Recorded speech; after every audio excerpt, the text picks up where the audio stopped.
समय है, घर में सब सो रहे हैं, तब तक मैं निकल लेती हूँ इस घर से। जब ये लोग मुझे नहीं समझ रहे हैं तो मैं यहाँ पर क्यों रहूँ, क्यों सोचूं, मैं क्यों किसी की परवाह करूँ, भैया की इज्जत की, माँ की इज्जत की, और इन लोगों को मेरी कोई परवाह ही नहीं है। मेरी शादी एक भिखारी के साथ करवा रहे हैं ये लोग मेरे बारे में जरा सा भी नहीं सोच रहे हैं। नहीं, अब मैं भी अपने ही बारे में सोचूंगी, नहीं रहना मुझे इस घर में। जा रही हूँ मैं आज यहाँ से, आजाद कर रही हूँ अपने आप को। जा रही है घर छोड़ के, जा रही है, जाते जाते अपनी माँ और अपने भाई को आग लगाती जा, जिससे लौटकर उन्हें तेरे जाने के बाद जो बेइज्जती होने वाली है ना, वो ना हो सके हमारी। हमें मारती जा, तब जा इस घर से। वाह रे भगवान, मैंने तुझे इतना लाड प्यार दिया, बहन नहीं बेटी बनाकर रखा, और तू मेरे और माँ के बारे में जरा सा भी नहीं सोच रही है। हमारी इज्जत की तुझे जरा सा परवाह नहीं है। भैया, आप लोग देख लिया तूने, देख लिया, इसे लाड प्यार देने का नतीजा ये नतीजा निकला। हमारे मुंह पर एक बार कालिख लगाकर इसे शांति नहीं मिली है, फिर से हमारे मुंह पर कालिख लगाना चाहती है। देख रहा है, इसकी दी हुई बेइज्जती अभी भी हम लोग झेल रहे हैं, और ये महारानी ठुमक ठुमक कर रात को इस घर से निकल जा रही है, और सुबह इसके जाने के बाद जब लोग हमसे सवाल करेंगे, हम उन्हें क्या मुंह दिखाएंगे, इसके बारे में ये जरा सा भी नहीं सोच रही है। देख लिया तूने इसे लाड प्यार देने का नतीजा। ये ना कभी हमारे प्यार और सम्मान के काबिल ही नहीं थी, हमने ही गलती की जो इसे इतना प्यार दिया। बेटी नहीं, राजकुमारी बनाकर रखा इसे इस घर में। तूने इसे अपनी बेटी का प्यार दिया, जितना हो सकता था उतना हमने इसके ऊपर खर्चा किया, इसकी हर ख्वाहिशें पूरी की, और आज ये हमारे बारे में जरा सा नहीं सोच रही है। देखो तो जरा इसे कि मुझे तो लगता है कि जो वो राकेश नाम का लड़का कह रहा था ना, सब सही ही बात है, होगा इसका उसके साथ चक्कर, तभी तो भाग कर जा रही है घर से। माँ, मैं सही बोल रही हूँ, अगर इसकी जिंदगी में कोई लड़का नहीं है तो ये शादी की वजह से घर छोड़कर क्यों भाग रही है? बोल, बता मुझे, इतनी रात को ये किसके साथ भाग रही है? भैया, मैं सच कह रही हूँ, कोई लड़का नहीं है, पर मुझे उस गांव वाले लड़के से शादी नहीं करनी। मुझे गांव में नहीं जाना भैया, मैं जिंदगी भर से शहर में रही पली बड़ी हूँ, मैं इस गांव में नहीं रह पाऊंगी। प्लीज मेरी बात समझने की कोशिश करो, इसीलिए मैं इस घर छोड़कर भाग रही थी। अरे करमजली नास पीटी, तुझे समझ में नहीं आ रहा है, तेरी वजह से तेरे भाई को कितनी जिल्लतें उठानी पड़ी, इतनी मुश्किल से तो ये रिश्ता मिला है, और इसमें भी तुझे गांव और शहर सोच रहा है। अगर ऐसा ही अपने मन का वर चाहिए था ना, तो पहले इतना अच्छा काम किया होता कि अपने मन का वर मिलता तुझे। अब जब कांड ऐसे ऐसे किए हैं, तो जो लड़का मिल रहा है ना, उसी से काम चलाना पड़ेगा। तू जाना चाहती है ना इस घर से, जा, चली जा, उठा अपना बैग और निकल जा इस घर से, और हमारी जिंदगी से भी। पर मुड़कर कभी इस घर की ओर मत देखना, समझ लेना कि तेरी भाई और तेरी माँ आज से मर गए तेरे लिए। जा जा, चली जा, जा, छोड़ जा हमें हमारे हाल पर। लोगों से जितनी जिल्लतें हमने उठा ही रहे हैं, आगे और उठा लेंगे, तुझे क्या ही लेना देना। तू जा, अपना जी अपनी जिंदगी। अरे करमजली नास पीटी लड़की, तुझे तो ये सोचना चाहिए कि तेरी इतनी बदनामी के बाद भी वो लड़का तुझसे शादी करने को तैयार है, और तू है कि उसमें भी नए नुक्स निकाल रही है। हाँ, अरे ये सोच कि वो तुझसे शादी करने के लिए हाँ किया, इतना सब कुछ जानने के बाद भी, और कोई होता तो वो तुझे कब ना मना कर देता, और तुझमें अभी गाँव और शहर सोच रहा है। अरे गाँव में रहने वाले के इंसान नहीं होते, वहाँ जाकर अच्छे से एडजस्ट करके तू रह नहीं सकती? हाँ, बता मुझे। देख बहन, मैं तेरी वजह से अब और जिल्लतें नहीं उठा पाऊंगा। जहां जाता हूँ तेरे रिश्ते की बात लेके, वहां उस लड़के की बात पहले पहुंच जाती है। लोग कितनी हीन भावना से देखते हैं मुझे। बस बहुत हो गया, अब तू एक काम कर, या तो तू चली ही जा, और या तो तू ये शादी कर ले। और जहाँ भी जाना चाहती है ना, चली जा। और एक बात अच्छे से समझ लेना, आज से तेरे माँ और तेरे भाई मर गए तेरे लिए, अपनी जिंदगी तो अकेले ही गुजारना। जिंदगी में तेरे जो भी अच्छा बुरा होगा ना, उसकी जिम्मेदार तो खुद होगी। नहीं माँ, प्लीज प्लीज ऐसा मत करो माँ। मैं मानती हूँ मुझसे गलती हुई, मैं कहीं नहीं भाग रही हूँ। करा दो मेरी उस गाँव वाले से ही शादी, करा दो माँ। जिस बात में आप लोग खुश रहो, सारी गलती मेरी ही है। मुझे घर से नहीं भागना चाहिए था। तू अब क्यों शौक मना रहा है? अब क्या तेरा मुंह बना हुआ है? अरे वो ऐसे नौटंकी दिखाती है, बेटी है मेरी, उसकी रग रग से वाकिफ हूँ मैं। हाँ नहीं तो अभी अगर हमें आने में यहाँ 2 मिनट भी लेट हो जाता, और उसकी सहेली ने हमें सारी सच्चाई बताई ना होती कि आज रात को वो उसके साथ भागने वाली है, तो क्या होता? सोच, आज वो भाग चुकी होती इस घर से, और सुबह सुबह हम किसी को अपना मुंह दिखाने के काबिल ना होते। अब शौक मनाना बंद कर, तुझे अपनी बहन पर बड़ा तरस आ रहा है। अरे बेटी है मेरी वो, मैं भी उसका कुछ बुरा नहीं सोचती, अच्छा ही सोच रही हूँ। तरुण, मेरा जी बहुत घबरा रहा है बेटा, सुबह से पता नहीं कहाँ ही निकल गई है तेरी बहन। मैं बहुत परेशान हूँ उसके लिए। मुन्ने को तो जैसे तैसे मैंने संभाल लिया, उसे दूध पिलाकर सुला दिया मैंने, पर वो है कहाँ? ऐसे वो कैसे जा सकती है बिना किसी से कुछ कहे सुने? वो कहाँ चली गई बेटा? मेरा दिल बहुत घबरा रहा है। एक तो वैसे भी उसकी जिंदगी में इतना कुछ हुआ है, हरदम वो दुखी रहती है। मेरी बच्ची पता नहीं ही कहाँ चली गई। उसका फोन लगा रही हूँ तो फोन भी नहीं उठा रही है, कुछ समझ नहीं आ रहा मुझे। मम्मी जी आप चिंता मत करिए, दीदी यहीं कहीं गई होंगी, आस पास, हो सकता है कहीं घूमने निकल गई हो। क्या है ना कि घर में रहने से अक्सर मन दुखी हो जाता है उनका, हो सकता है कहीं बाहर निकल गई हो, आ जाएंगी अभी, और अभी तो कुछ घंटे ही हुए हैं। हाँ पर दीदी ऐसे कभी बिना बताए कहीं जाती भी नहीं, पता नहीं ही कहाँ निकल गई आज। अरे सृष्टि बेटा, कहाँ चली गई थी तू? मैंने सुबह से तुझे कितना फोन लगाया, सुबह से घर में नहीं थी तू। मैं कितना परेशान हो गई थी। बेटा तेरा एक छोटा सा बच्चा है, तो कम से कम मुझे बताकर तो जा सकती थी ना कि तुझे कहाँ जाना है और कितनी देर में तू वापस आएगी। मैं और तेरे पापा कितना चिंता कर रहे थे। वो तो निकल भी गए हैं तुझे ढूंढने के लिए। मुझे ही उन्हें फोन करना होगा कि तू सही सलामत घर आ गई है। बेटा तू कहाँ चली गई थी और इतनी देर को? कुछ नहीं माँ, वो बस जरा अपने मन को शांत करने मंदिर चली गई थी, बस कोई और बात नहीं है माँ। मैं अब ठीक हूँ और जो गलत था उसे भी मैं ठीक करके आई हूँ। माँ बहुत तेज की भूख लगी है, क्या कुछ खाने के लिए आप बना सकती हैं मेरे लिए? माँ आपके हाथों की खीर खाए हुए ना बहुत दिन हो गया है, वो खजूर वाली खीर, क्या आप मेरे लिए वो बना देंगी? हाँ हाँ क्यों नहीं बेटा, सुबह से तो इस घर में नहीं है। मेरा दिल कितना बैठा जा रहा था मेरी बच्ची कहाँ चली गई। बेटा तू चिंता मत कर, तो बैठ, मैं तेरे लिए अभी गर्म करके खाना ले आ देती हूँ और साथ में तेरे लिए जल्दी से ही खजूर की खीर बना देती हूँ। तू चिंता मत कर, तो बैठ यहाँ, मैं बस अभी गई और अभी आई। दीदी आप मंदिर गई थी तो आप मुझे बता दी होती, मैं भी चलती आपके साथ। आपको अकेले जाने की क्या जरूरत थी? वैसे भी आप इस समय इतना परेशान रहती हैं, इतना ऐसा करना आपके लिए ठीक नहीं है। आप अकेले मंदिर चली गई क्यों? राधा तुम दोनों जो करते हो वो क्या मुझे बताकर करते हो? तुम दोनों को कुछ करना होता है तो क्या तुम लोग मेरी इजाजत लेते हो या मुझे बताते हो या मुझे बताना जरूरी समझते हो? हाँ हमें क्या करना है और इजाजत क्या कह रही हो दीदी? मुझे कुछ समझ में नहीं आ रहा है, बात क्या है? क्यों तरुण, तू नहीं जानता कि क्या बात है? हाँ तूने जो किया उसके लिए क्या तूने मेरी इजाजत ली थी? क्या मुझसे पूछा था? तुम दोनों ने जो भी किया, क्या उसको करने से पहले तुम लोगों ने सोचा कि उसका असर कितने सारे लोगों पर पड़ेगा? ये तरीका है तुम लोगों के बदला लेने का? हाँ ये तरीका होता है? अरे तुम में और मेरी उस ननद में क्या फर्क रह गया? तुम दोनों ही एक जैसे नहीं हो गए? बोलो तरुण बोलो, क्या ये कोई तरीका हुआ बदला लेने का? तुम ये क्या कह रही हो दीदी? मुझे कुछ भी समझ में नहीं आ रहा है, मैं कुछ नहीं जानता। तू कुछ नहीं जानता तरुण? हाँ तू कुछ नहीं जानता? इधर देख मेरी ओर और बता मुझे कि किसने किसने फोन किया था मेरी ननद के ससुराल वालों के घर और उसके खिलाफ उल्टी सीधी बातें किसने की? वो रिश्ता किसने तोड़वाया? बोल बोल, इधर मुकर और बता मुझे। तो मैं और क्या करता दीदी? मेरी बहन की जिंदगी बर्बाद करके, मेरी बहन का घर तोड़ के वो लड़की अपना घर बसाए और खुशियां मनाए, मैं ऐसा कैसे होने दे सकता था? मेरी बहन को तकलीफ देकर वो खुशी से रहे, मैं ऐसा नहीं होने दे सकता था। इसलिए मुझे जो ठीक लगा वो मैंने किया, मैंने दी उसे तकलीफ और मुझे आज भी इस बात का पछतावा नहीं है। वो लड़की इसी लायक थी। हो तरुण, तू मेरी बात कब समझेगा भाई? तू छोटा है अभी और अभी तक छोटा ही है, तुझे ना किसी बातों का कोई ज्ञान नहीं है। तूने जो ये बदला लिया है ना और जो ये सजा दी है ना, वो उस लड़की को अकेले नहीं मिली तरुण, वो मिली है उसके भाई को, यानी कि उन्हें और उनकी माँ को, जिनकी इन सब बातों में कोई गलती भी नहीं थी। तरुण तो समझ क्यों नहीं रहा है? तूने जो कदम उठाया ना उसकी सजा उन दोनों ने भी भुगती जिन्होंने कुछ भी नहीं ऐसा किया था कि उन्हें कोई सजा मिले। तरुण तूने बहुत गलत किया, अगर माँ को इस बारे में पता चलता तो वो तुझे बहुत डांटती। तू ऐसा कैसे कर सकता है भाई? तो मेरा भाई है और तू ऐसा काम, इतना गिरा हुआ काम तू कैसे कर सकता है तरुण? और तो और तूने इस काम में राधा को भी शामिल कर लिया। तरुण वो तेरी होने वाली पत्नी है, तो उससे भी इतना गलत काम करवाएगा? तरुण तू ऐसा कैसे कर सकता है? किया था दीदी, उन्होंने भी ऐसा ही काम किया था।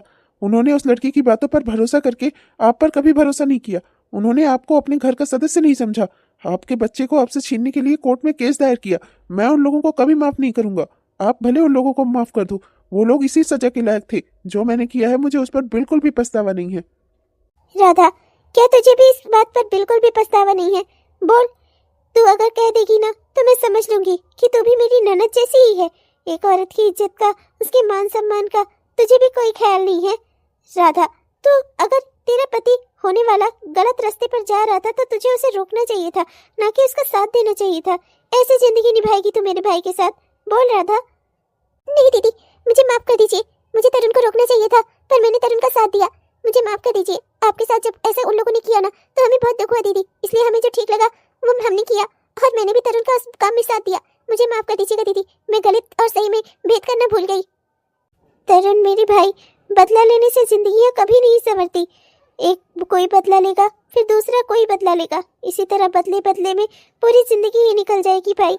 जिंदगी बहुत छोटी है, इसे खुशियों से जी, खुशियों के साथ जी। बदले के रूप में अपने मन को मत जला भाई। मेरी जिंदगी में जो भी हुआ है उसकी सजा जिसको मिलनी होगी उसे मिल जाएगी। उसके लिए भगवान है। तू भगवान मत बन भाई, भगवान मत बन।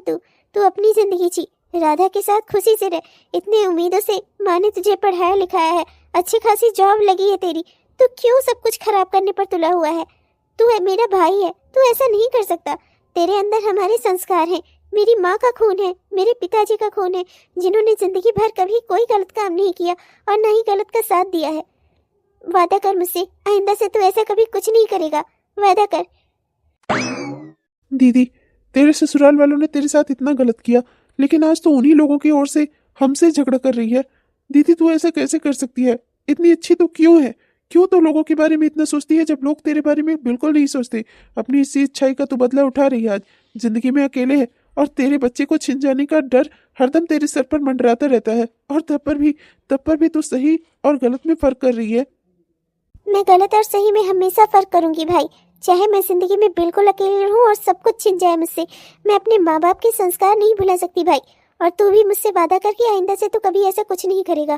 तूने जो गलती की थी उसे मैं सुधार कर आ रही हूँ। अब तुझे कुछ भी उसकी जिंदगी में करने की कोई जरूरत नहीं है, समझ आया तुझे? जो कुछ भी हुआ है वो बहुत गलत था। एक गलती उसने की थी और तूने भी उसकी बराबरी में उससे भी बड़ी गलती की। मैं तुझसे ये कभी भी उम्मीद नहीं कर सकती थी कि तू ऐसा कुछ करेगा। मैं बहुत बहुत दुखी हुई भाई। आइंदा से तू ऐसा कुछ नहीं करेगा, तुझे तेरी दीदी की कसम है। मेरी जिंदगी में हस्तक्षेप करना बंद कर दे भाई। अगर तुझे मेरा यहाँ रहना बुरा लग रहा हो ना, तो मैं चली जाऊंगी अपने बच्चे को लेकर यहाँ से। पर तू आइंदा से ऐसा कुछ मत करना। अगर तुझे कुछ हुआ या तू किसी मामले में जेल गया ना, तूने कभी सोचा है माँ का क्या होगा? नहीं दीदी, तू कहीं मत जा। मुझसे गलती हुई, मैं अपनी गलती मानता हूँ। मुझे मुझे ये नहीं करना चाहिए था। आई एम सो सॉरी दीदी। मैं उन लोगों के यहाँ फोन करके वापस से बात बनाने की कोशिश करूंगा। प्लीज तुम मुझे माफ कर दो, और यहाँ इस घर से कभी मत जाओ। तुम्हारा रहना मुझे यहाँ बिल्कुल बुरा नहीं लगता दीदी, मुझे तो बहुत अच्छा लगता है। मैं तो बस तुम्हें दुखी नहीं देख पा रहा था। मुझे माफ कर दो दीदी, मुझे माफ कर दो। तुझे वहाँ फोन करने की कोई भी जरूरत नहीं है। मैं खुद गई थी वहाँ पर और मैंने उन लोगों से बात की है। वो लोग इस रिश्ते के लिए तैयार हो गए हैं। बस अब हाथ जोड़कर विनती है, तो इन सब मामले से दूरी बनाकर रख। और आइंदा से कभी भी मेरे ससुराल के किसी भी मामले में तुझे घुसने की कोई जरूरत नहीं है, और ना ही उन लोगों से कोई संपर्क करने की जरूरत है। भाई, तेरी बहन मैं हूँ। जो सोचना है ना मेरे बारे में सोच, अपने भांजे के बारे में सोच, और कुछ सोचने की जरूरत नहीं है भाई। किसी से बदला लेने से हमारा अपना दुख कभी कम नहीं होगा भाई। जिसका जो नसीब वो अपना जाने, हम किसी का नसीब नहीं बना बिगाड़ सकते। तो मेरी बात समझने की कोशिश करना भाई। आइंदा से कभी ऐसा कुछ मत करना जिससे मुझे और माँ को और पिताजी को तकलीफ हो। मैं उम्मीद करती हूँ कि तू मेरी बात समझ गया होगा, और अपनी पत्नी को भी समझा देना। आइंदा से मैं ऐसा कभी कुछ न सुनूं। तुम दोनों मेरी आंखों की तारे हो। अगर तुम लोगों को कुछ हुआ तो मैं अंदर ही अंदर से टूट जाऊंगी। किसी की बदनामी कराने से कभी भी जिंदगी में जीत नहीं हासिल हो सकती, और खास तौर पर एक लड़की की। क्योंकि एक लड़की की बदनामी के साथ ना न सिर्फ अकेले वो लड़की बदनाम होती है, बल्कि उसका पूरा परिवार बदनाम होता है। और ऐसा बदला किसी काम का नहीं जो आगे चलकर खुद को ही तकलीफ दे। जो तुम बोगे वही एक दिन काटोगे। आज किसी की बदनामी करोगे, कल तुम्हारी खुद की होगी। और मैं ये नहीं चाहती भाई, मैं ये नहीं चाहती। आई एम सॉरी राधा, तुम रो नहीं। मुझसे ही गलती हुई। मैंने अपने प्लान में तुम्हें भी शामिल करके तुम्हें भी दोषी बना दिया। माफ कर दो मुझे। आइंदा से मैं कभी ऐसा कुछ नहीं करूंगा। वाकई में दीदी सही कह रही हैं, दंड देने का काम ईश्वर का ही है। हमें दंड देने का किसी को कोई अधिकार नहीं। तुम शांत हो जाओ राधा।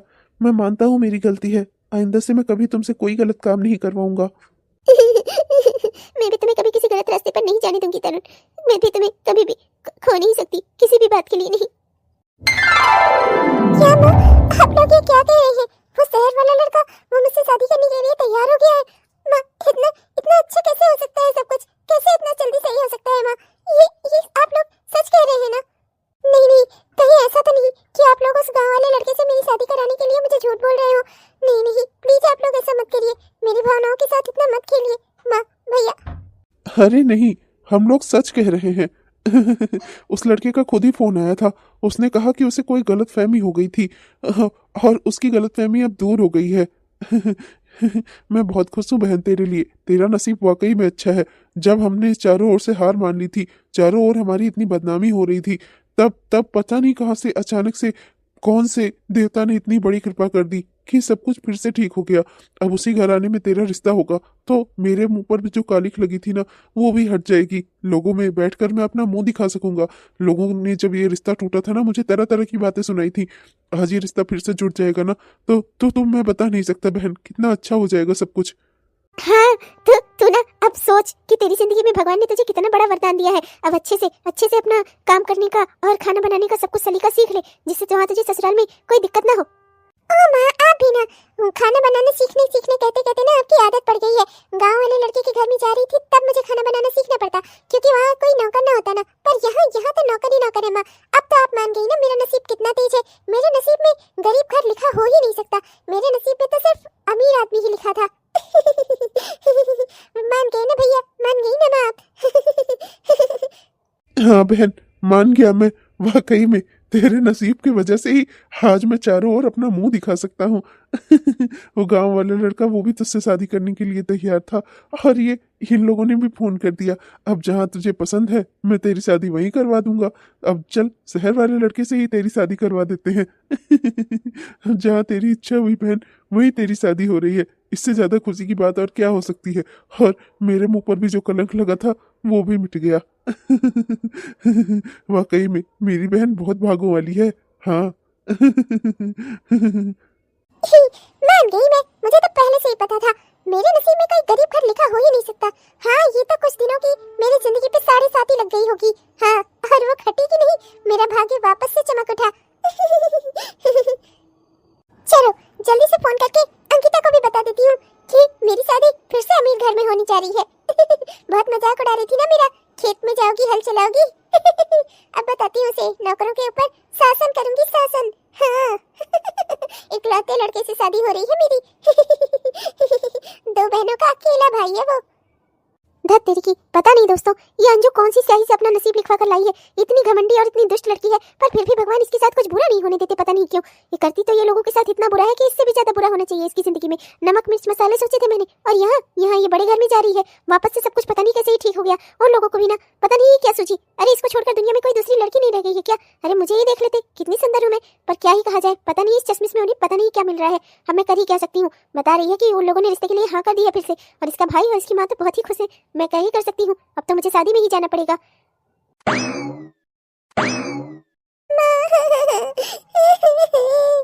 अरे मेरी बच्ची, हंसी तू भी चली जाएगी, ये घर कितना सोना हो जाएगा। मेरी बिटिया रहती थी, जब चलती फिरती रहती थी, चहकती रहती थी, मेरा पूरा घर खाली हो जाएगा। बिटिया कभी भी जिंदगी में खुद को अकेला मत समझना। तेरा ये घर पहले भी था, आज भी है और हमेशा रहेगा। शुभम भैया, अब मेरी बहन का ख्याल रखिएगा। इसने जिंदगी में कभी कोई दुख नहीं दिया हमने। आप भी कोशिश करिएगा कि मेरी बहन को कभी किसी तरह का कोई दुख ना हो। अरे हाँ हाँ भैया, आप चिंता ना करो, कोई बात नहीं, बिल्कुल आप परेशान ना हो। हमारे घर में भी ये हमारे परिवार के सदस्य की तरह ही रहेंगी। चलो चलो घर चलो अब। माँ जी आप बिल्कुल चिंता न करिए, हमारे यहाँ भी हमारी दो दो बहनें हैं। हम जानते हैं कि लड़कियों को किस तरह से रखा जाता है। आप बिल्कुल चिंता न करिए, हमारे घर में भी बेटियों का बहुत सम्मान है और औरतों का। आप चिंता न करिए, हम गाड़ी में बैठते हैं, आप लोग इन्हें लेकर आइए। बिटिया भगवान की कृपा से तुम्हें ये रिश्ता मिला है, तुम्हारे मन का चाहा हुआ, वरना तो तुम जानती ही हो तुम्हारी जिंदगी में क्या हो चुका था।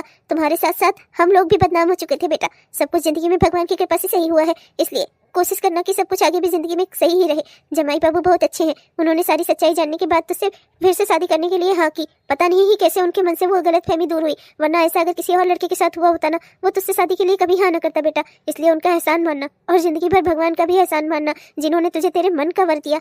बेटा तो मेरी बात समझ रही है ना? और ससुराल जाकर वहाँ भी अच्छे से रहना, अपनी दोनों नंदों को प्यार करना, अपनी सास की भी सेवा करना और ससुर की भी सेवा करना, अच्छे से रहना उस घर में, किसी को कोई दिक्कत ना हो तेरी वजह से, पूरा ख्याल रखना। हम लोग बेटा टूट चुके थे, तब ये रिश्ता वरदान बनकर आया, वरना सोच आज तेरी शादी किसी गांव वाले लड़के के साथ ही हमें करवानी पड़ती। तो समझ रही है ना मेरी बात? हाँ मैं सब समझ रही हूँ, पर ये क्या भगवान भगवान लगा रखा है आपने?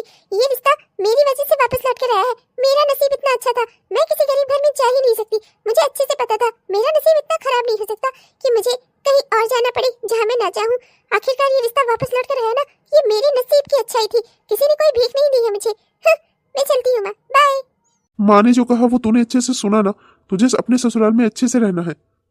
हाँ भैया, मैं अच्छे से ही रहती हूँ। यहाँ आप लोगों को नहीं खाया तो वहाँ के जाकर अपनी नंदों को खाने लगूंगी, मैं अपनी सास को खा जाऊंगी। आप लोग तो ऐसे मुझे समझा रहे हो जैसे मैं कहीं की कोई डायन हूँ कि मुझे अपनी प्रवृत्ति छोड़कर वहाँ रहना होगा। हाँ नहीं तो जा रही हूँ मैं। ऐसे कोई विदा करता है अपनी बेटी को? हाँ नहीं तो दूसरों के साथ कैसा रहना है सिर्फ यही सिखा रहे हैं, ये नहीं बता रहे हैं कि तुम अपना कैसे रहना वहाँ पर। हाँ नहीं तो जा रही हूँ मैं, बाय। मेरे बारे में तो किसी को जरा सी फिक्र भी नहीं है। हाँ। रहो तुम लोग गरीब लोग, मैं तो अब रईस हो गई हूँ और ज्यादा अमीर घर में मेरी शादी हुई है। हाँ। मुझे यहाँ से कोई मतलब ही नहीं है। हाँ। देखा तूने, देखा कैसे विदा होकर गई है ये। मुझे तो समझ नहीं आता कभी कभी कि क्या मेरे संस्कारों में कोई कमी रह गई है। ये ऐसा बर्ताव क्यों मेरे साथ? नहीं माँ, वो बस नादान है अभी। देख बेटा, तो उसकी गलतियों को ना नादानी मत बता। हम लोग उसे नादान कहेंगे, पर अगर कहीं उसने अपने ससुराल में भी ऐसी ही गलती की ना, तो वापस से कहीं तेरी बहन इसी घर में वापस ना आकर पहुंच जाए और जो कलंक हमारे माथे से भगवान ने किसी तरह मिटाया है ना, वो कलंक वापस से लग जाए। अब तो भगवान के ऊपर ही भरोसा है, जिन्होंने आगे इतना कुछ किया है वही आगे इस लड़की को सद्बुद्धि दे, वरना ये तो मेरी नाक कटाने पर जुटी हुई है। अरे तू है, तुझसे कुछ कहना ही बेकार है। तेरी आंखों पर तो बहन के प्यार की पट्टी पड़ी हुई है। मैं आपसे कैसे कहूँ माँ, आज अंजू के जाने का जितना मुझे दुख हो रहा है उतनी ही इस बात की खुशी हो रही है कि अपने पापा से जो वादा किया था वो मैंने पूरा कर दिया। आज अंजू के मन से उसकी इतने बड़े घर में, इतने रईस घर में शादी करवा दी। पापा, आज मैंने अपना वचन पूरा कर दिया। एक बार ही तो मुझे ऐसा लगा था कि जिंदगी में मैं कभी सफल नहीं हो पाऊंगा। असफलता ने ऐसा मुझे घेरा था, चारों ओर मेरी बदनामी हो गई थी। फिर कहाँ से भगवान, कहाँ से आपने देवदूत बनकर मेरा सब कुछ, मेरी सारी समस्याएं हर ली। मेरे भी गांव समाज में मेरा मुंह दिखाने लायक कर दिया। इन लोगों ने, जिन्होंने खुद इस रिश्ते के लिए मना कर दिया था, उन्होंने खुद फोन करके इस रिश्ते के लिए हाँ की। भगवान, ये सिर्फ चमत्कार है जो आपने किया। आपका बहुत बहुत धन्यवाद भगवान। मैं अपने पिताजी को कम से कम अब मुंह दिखाने लायक हो गया। मर के कभी जाऊं तो अपने बाप को अपना मुंह दिखा सकूं कि जो उनसे वादा किया था वो मैंने पूरा किया। भगवान, आपका बहुत बहुत धन्यवाद। आपने मेरी बहुत बड़ी विपदा हरी, वरना एक बार की तो मैं सब कुछ खो चुका था। मेरी कोई गलती नहीं है दीदी। मुन्ना इतना प्यारा है ही कि इसे जब भी देखती हूँ मेरा इसे खिलाने का मन होने लगता है और मैं सोचती हूँ इसे थोड़ी देर खिला ही लूं। हाँ हाँ, बस तुम्हारा ही मन करता है मुन्ने को खिलाने को। भाई, तुम लोग अपने भांजे को इतना खिला रहे हो, मेरा भी मन होता है मैं भी अपने भतीजा या भतीजी को गोद में खिलाऊं। मुझे कब मौका दोगे तुम लोग? हाँ बीना दीदी। अरे भाई, मैं तो क्या कहूँ, मैं तो खुद राधा को अपनी बहू बनाने के लिए कितना परेशान हूँ। मैं तो पाऊँ तो इसे आज ही के आज ही अपने घर ले आऊँ। अब मुझसे भी घर के काम नहीं होते भाई, मुझे भी तो बहू की जरूरत है। पर क्या करूँ, पंडित जी के वादे से ही मजबूर हूँ। पंडित जी ने कहा है कि अगले महीने की 15 तारीख ही सही रहेगी शादी के लिए, तो अब इसीलिए उसी का इंतजार है। तभी राधा तेरी भाभी बन पाएगी और कुछ समय बाद तो अपने भतीजे को अपनी गोद में खिला पाएगी, भतीजा या भतीजी को। हाँ। अगले महीने की 15 तारीख ही है भाई तरन, तुझे ज्यादा इंतजार नहीं करना पड़ेगा। हो दीदी, आप भी ना। अरे ये इस मोमेंट पे किसका फोन आने लगा? हेलो हेलो हेलो, मुझे लगता है मेरी आवाज भूल गई क्या भाभी? नहीं, तुम्हें मैं कभी नहीं भूल सकती। तुम्हारा नंबर दूसरा आया इसलिए मैं नहीं पहचान पाई। बोलो क्यों फोन किया है? ओह माय डियर भाभी, आपने मुझे बदुआ दी थी ना, जा तेरे साथ बुरा होगा। फिर मेरी जिंदगी में इतना अच्छा हुआ तो मैंने सोचा सबसे पहले आपको ही बता देती हूँ। मेरी शादी ना एक गवर्नमेंट एम्प्लॉय से हुई है, सरकारी नौकरी। और आपको बड़ा घमंड था ना अपने ऑफिस पर, तो आपको बता दूं मेरे पति ना सरकारी ऑफिस में है, अफसर है अफसर। और बहुत बड़ा घर परिवार है उनका, बहुत रईस लोग हैं। 20-30 तो मेरे नौकर चाकर हैं। ओहो, कहाँ चली गई आप? सुन तो रही है मेरी बात? मुझे तुम्हारी बकवास सुनने में कोई इंटरेस्ट नहीं है, मैं फोन रख रही हूँ। ओहो भाभी, सो रूड। इतनी रूड कब से हो गई आप? कम से कम अपनी ननद को बधाई तो दे दो उसकी शादी की। या अब इतना भी रिश्ता नहीं रहा? वैसे मेरे पास ना आपके लिए एक बहुत अच्छी न्यूज़ दूसरी भी है। क्या है ना कि मैंने आज जब शादी करके उस घर से विदा हो रही थी ना, तो हमारे वकील भी आए हुए थे और उन्होंने ना भैया से कहा कि उन्होंने केस की पूरी तैयारी कर ली है और अगले 2 हफ्ते के अंदर वो आपका और भैया का तलाक भी करवा देंगे और मुन्नी की कस्टडी ना भैया को दिलवा देंगे। सो कंग्रेचुलेशन टू यू भाभी। आपने ही बोला था ना बुरे लोगों के साथ बुरा ही होता है। मुझे लगता है कि वो बुरी आप ही हो, इसीलिए तो सारा बुरा आपके साथ ही हो रहा है। पहले ससुराल छूटा, फिर पति और अब बेटा। ओ, मुझे ना अपने नौकरों को ऑर्डर करना है, मेरे लिए जूस लेकर आए। मैं फोन रखती हूँ, बाय। अरे क्या हुआ, किसका फोन था बेटा? तू इतना परेशान क्यों हो गई, क्या बात है? तरुण, राधा, तुम लोग ना मुन्ने को जरा बाहर घुमा लाओ। क्या है ना कि मुन्ने को एक टाइम बाहर की हवा लगना भी ज़रूरी है। मतलब थोड़ा धूप देख लेगा, धूप में बच्चे को ले जाना भी बहुत ज़रूरी है। तो तुम दोनों इसे लेते जाओ, और हाँ, ध्यान रखना मुन्ने का। जाओ, तब तक मैं थोड़ा अंदर अपने आप को थोड़ा रिलैक्स कर लेती हूँ। जी दीदी, मेरा तो काफी मन होता है मुन्नी के साथ खेलने का। चलता हूँ, मैं भी थोड़ी धूप सेक लूंगा। जब से सर्दी बढ़ गई है, धूप में ही रहने को मन करता है। चलो राधा।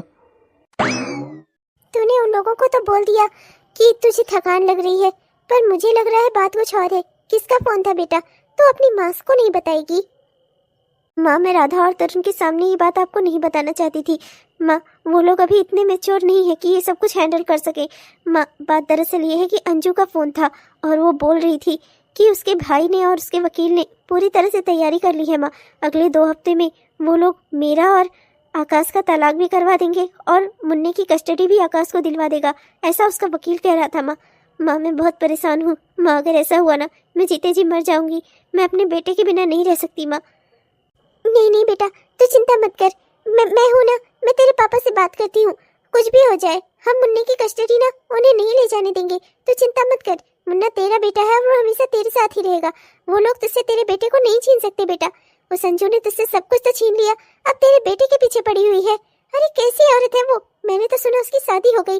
अब अपनी जिंदगी में खुश क्यों नहीं रहती? अब मेरी बेटी को फोन कर करके क्यों परेशान करती रहती है?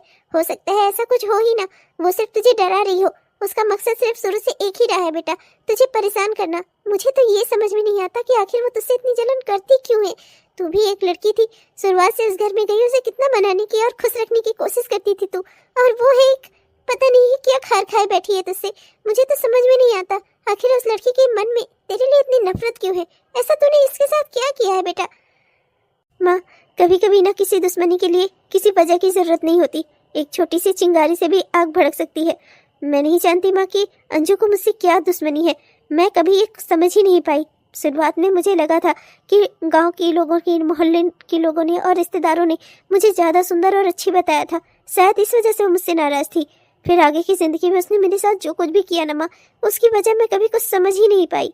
और उससे ज़्यादा तो मैं आकाश को नहीं समझ पाई, जिस आदमी ने अग्नि के समझ फेरे लेते वक्त कहा था कि मैं अपनी पत्नी पर भरोसा करूंगा, उस आदमी ने मुझसे कभी एक पल के लिए भी मुझ पर भरोसा नहीं किया। माँ, गलती इसमें आकाश की है। मैंने अंजू की गलती कभी दी ही नहीं। उसने जो किया वो जलनवश किया, पर आकाश ने मेरे बारे में कभी नहीं सोचा माँ। यहाँ तक कि वो मुझसे मेरे बेटे को छीनने के लिए भी तैयार है। ऐसा कैसे कर सकता है वो माँ? क्या वो भूल गया कि मैं वही लड़की हूँ जिससे उसने कभी प्यार किया था?